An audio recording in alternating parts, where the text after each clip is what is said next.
What's up, everybody?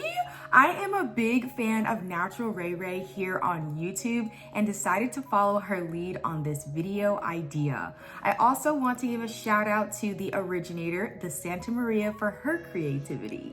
I'm putting my own little spin on this, so we're about to walk down memory lane and revisit my first 5 favorite products from my natural hair journey.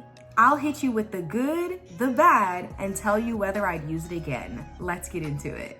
First up is the Cantu Coconut Curling Cream. This was my introduction to leave-in products. Kicking it off with the good, during my TWA stage, this was the only product that could keep my hair moisturized throughout the work week. Now for the bad. Y'all, the smell of this cream after a few days would always get to me. I don't know what they put in this stuff, but when I say the headaches, I'ma shoot it to you straight. I wouldn't use this product again based off of the length of the ingredient list alone. I don't know if they did a formula change, but baby, I will not be finding out. On to number 2, Wetline Extreme Gel. Now this one should be no surprise because Wetline had many of our curls in a literal chokehold, especially before the formula changed. I have to say the good was this product helped me see my hair defined for the first time in my life. Seeing my curls pop after getting a little hang time was so special to me, guys, and it actually foreshadowed my definition addiction, but that's for a different video. This brings us to the bad. Wetline had my hair gasping for air every single time I used it. It did not matter what I paired it with, Wetline had my hair looking wet and being dry at the same time. It's actually kind of crazy to think about how nowadays I barely use leave-in products with glycerin in the ingredient list at all. But for years I used Wetline Extreme Gel and glycerin was the first ingredient. I need y'all to know that Wetline Extreme Gel was a moment in time for me, okay? The Lord has brought me way too far for me to turn back now. All right, moving on to first favorite product number 3, the Shea Moisture Strengthen and Restore Leave-In Conditioner. Y'all, the way I loved this leave-in conditioner was something serious, especially because nobody walks into a store and says, I want to find a product that smells like Play-Doh. Anywho, child, the good has to be that it kept my hair moisturized, it glided onto my strands, and it always took me a while to empty the jar. The bad. This product never, when I say never, mixed with the gel I paired it with.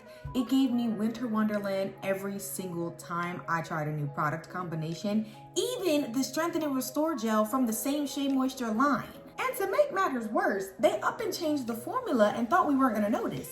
That was my final straw. I said never again will I be using this product. Time for number 4, the As I Am Classic Leave-In Conditioner. This is one of those products where after a while I was like, Gretchen, stop trying to make fetch happen. It's not going to happen. In hindsight, the good was honestly what everyone else had to say about this product. People were raving on the internet about this leave-in, and I definitely believed the hype.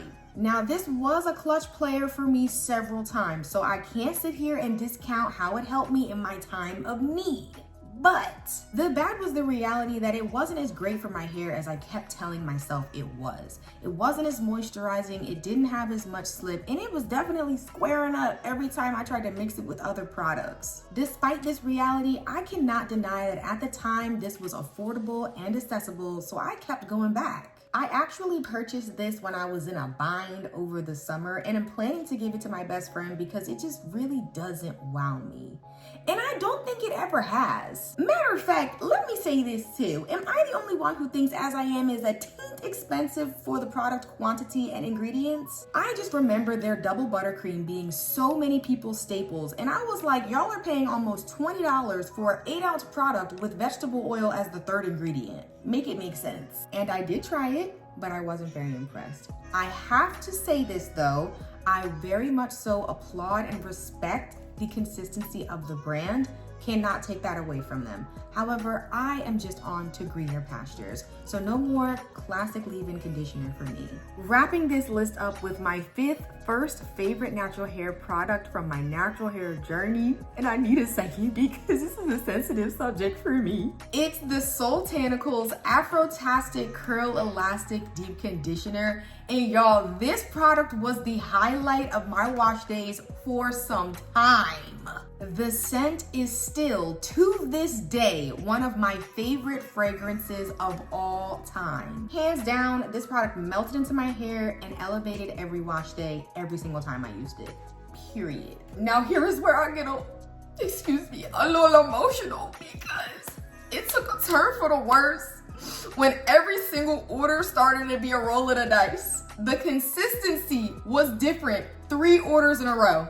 3, 4 orders back to back to back. It was runny, it was chunky, it was little pieces in it, it was smooth and creamy. I could not do that to my mental and emotional health, and I did not want to start bashing this brand. But by the time I finished that 4th weird kind of consistency deep conditioner, people were complaining about Black Friday shipments and not getting their stuff in time, and I said, I'm gonna go ahead and tap out. Now, with all the good and the bad being said, I would still give this another try. I still had such a good lasting impression on my mind from this deep conditioner. We shared good times together, you feel me? It's just so hard to let go. But what I will say, the leave-in conditioners, I hear a lot of people say that there's issues with mixing with stuff. So I don't know if I would go back into the leave-in space, but I will say I would give the deep conditioner one more again. All right, y'all, there you have it. My first 5 favorite products from my natural hair journey. I hope you guys enjoyed this video and our walk down memory lane together. Let me know what your first favorite products were down below. Like, subscribe, and I'll see you in the next one.